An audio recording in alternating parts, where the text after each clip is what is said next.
Hey guys, Sleepy Reader here. This time I actually am on a coffee break. There's no official coffee break where I work, but I can take a coffee break when I want.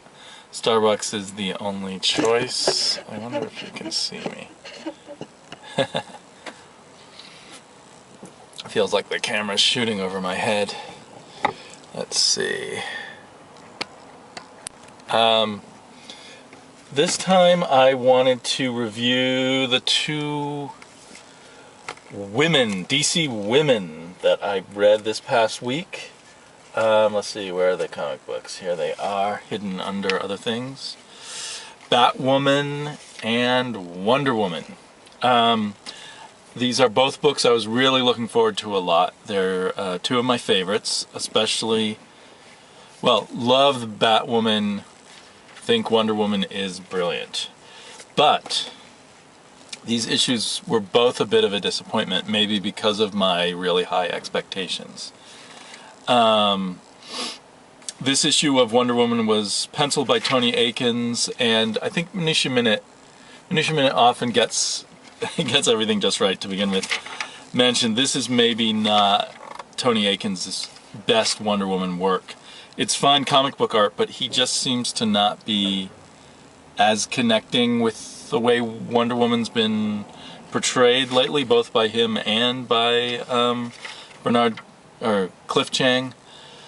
So anyway, the art it just felt too cartoony, and so we lost a little bit of the more mythical feel of how Wonder Woman has been feeling lately. And what else to say about it? In a way, it's a smaller bit of a story than we usually get in a given Wonder Woman issue. So it feels more like kind of in between events. This is just stuff in this issue that's leading to some other important story points that'll happen in the next issue. So I'd say essentially that's why it makes it a weaker issue. There's nothing particularly wrong, and there's some good moments. We get this mysterious, apparently god, I'm assuming another mythological god kind of character in the Arctic. So we see him not speaking English, bites off the head of someone, and then he can speak English. He calls himself the one with no name, the Crippler of Souls. I guess my mind wonders, well, does this have something to do with the new gods, or does this come out of Greek mythology still? Visually, he looks kind of like what I might imagine you would do one of the Titans. The Titans in Greek mythology were the ones that came before the Olympian gods, who then the Olympian gods overthrew, particularly Zeus overthrew, to become king of the gods, and the Titans were all cast out in various ways. So I'm very curious to see where that's going, and then we have Wonder Woman seeking out another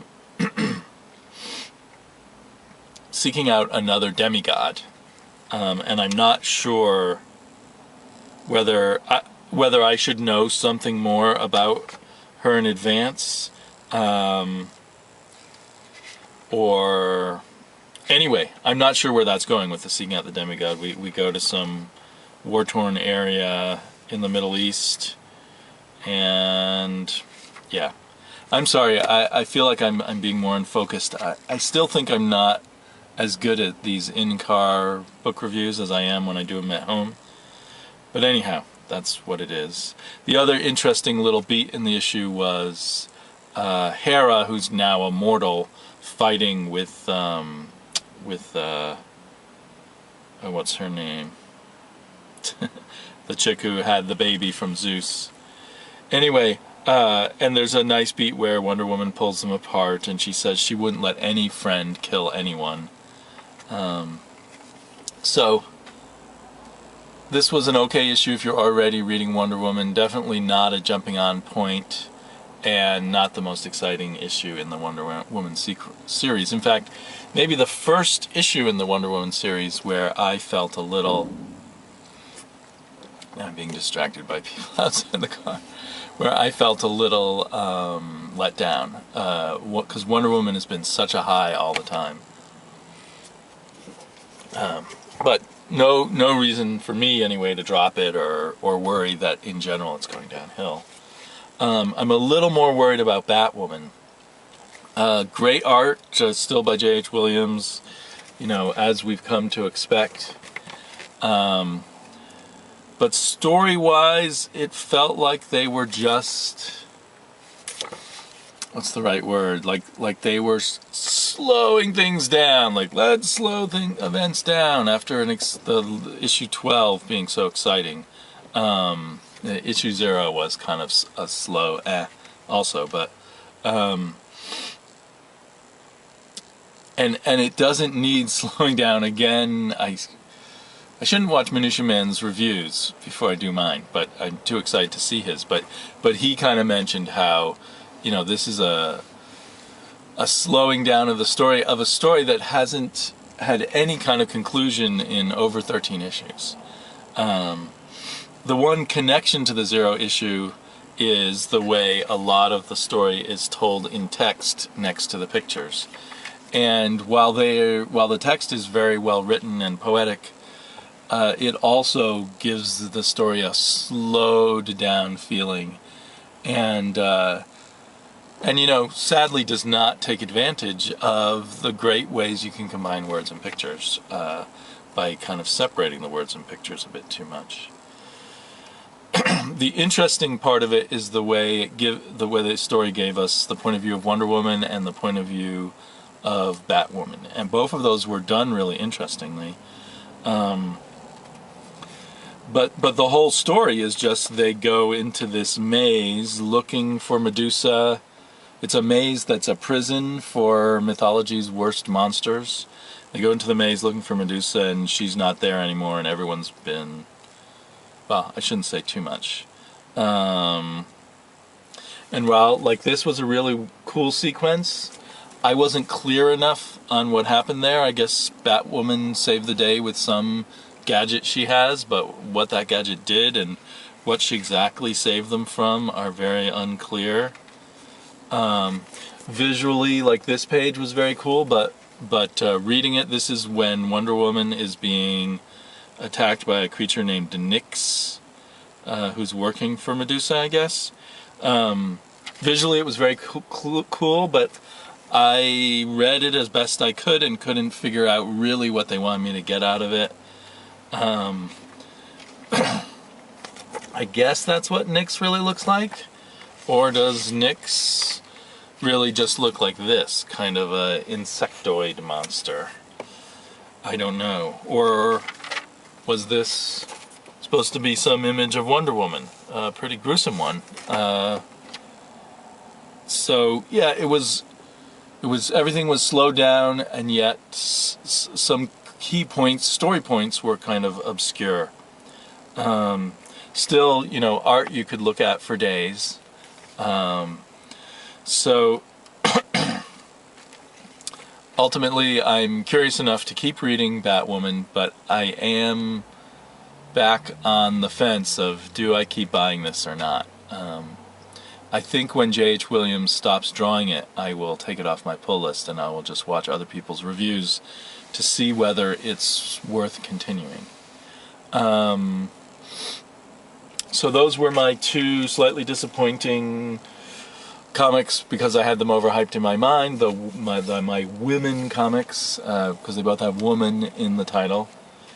I also read just digitally the first Cyberforce. Is that what it's called? Cyberforce, Mark Silvestri's Cyberforce, that they're giving out for free. I didn't actually see it at my comic book shop. And reading it as a digital comic was okay, but I would like to see it in print. I thought a lot of the art was good, with kind of a callback. It was by the art was by Koi Fem, kind of a callback to the 90s style art without being overwhelmed by the 90s style art. And I thought that there were a lot of interesting things in the backstory that they're trying to build up here. But my basic thought was, and this may be the problem of someone because I think it's mostly written by Mark Silvestri. Someone who's really more an artist than a writer, even though he has lots of great ideas, is, I think, a good writer, or the best writers, make kind of a simple backstory, a simple origin, a simple core idea of what a book is about, and then as time goes on they create layers of complexity over that you can still understand easily because you've got this simple core.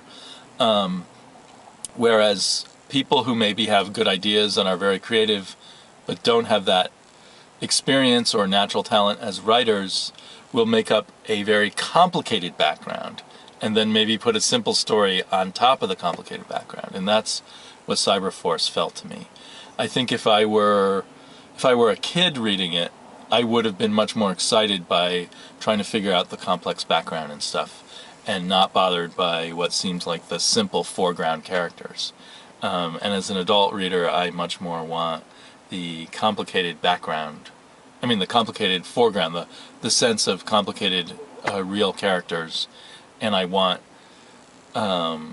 don't want things to be obscured by this complex sort of heading towards the apocalypse science fiction background that they have in Cyberforce. But still, we've got 5 issues to learn to love this comic book before we have to start paying for it. So I'm still kind of excited to see where Cyberforce will go. I'm not giving up on it. And,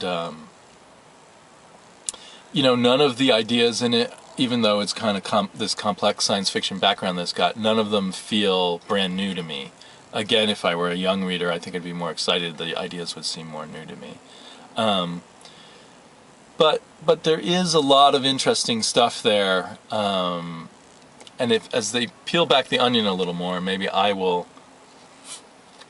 see the big picture that they're trying to paint a little better, and maybe as the complexity gets settled in. If you haven't read Cyberforce, if you haven't picked it up and you can catch a free copy, I think it's worth giving a shot. It's not a waste of your time for free. So anyway, let me see if I can get some outro music going again. I will be picking up my comic books. I have to compete with my own music. I will be picking up my comic books right on Wednesday today, which is today. I actually came to work really early so I could do it. It's kind of ridiculous. I'm still thinking about switching comic book stores to the one closer to my house. But every time I go to that farther away comic book store, I get so excited. I feel so much more into comic books when I go to the good comic book store. So maybe I'll even have some reviews by tonight, or at least by tomorrow, of this week's comics. Talk to y'all later.